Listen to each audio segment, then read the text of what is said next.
Hello guys, so nandito tayo ngayon sa ano to, ayun, basahin niyo lang sa likod ko, hindi ko mabasa eh. Alright, so actually we are about to ride in a coconut boat. So let's try this challenge po, no? Ayan. So, nandun na pala yung mga kasama ko sa loob. Ayan, let's see.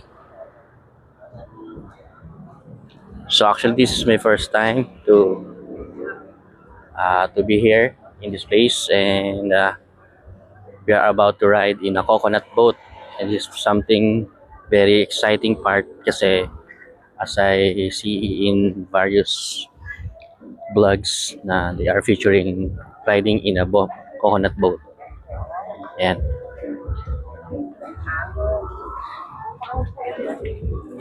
Yeah, okay, sir.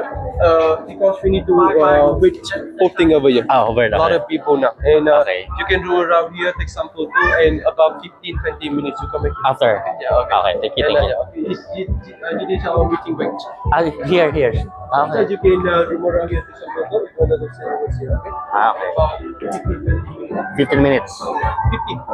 51, 50. Yeah, it's about 10 minutes. Alright.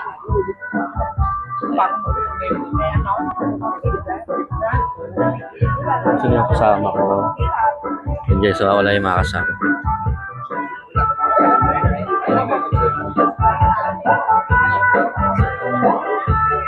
Ayun, nawawala yata ako guys.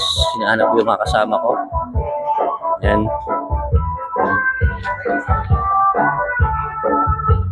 Ganda ng lugar. Ang ganda ng lugar, oh. Ayan. So, puro tubig. Puro tubig siya. Yan guys, sino yun sa likod ko? Ayan, ang daming mga turista rin na nagpupunta rin dito. Actually, kanina ko pa iniisip ko anong pangalan ng lugar na to eh. Yan.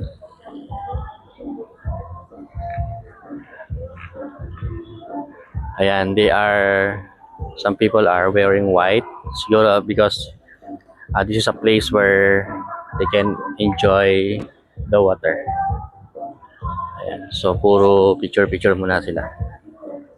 And actually, hinahanap ko yung kasama ko. Yung makita.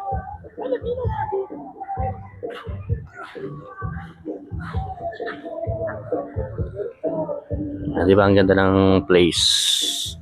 Puro tubig.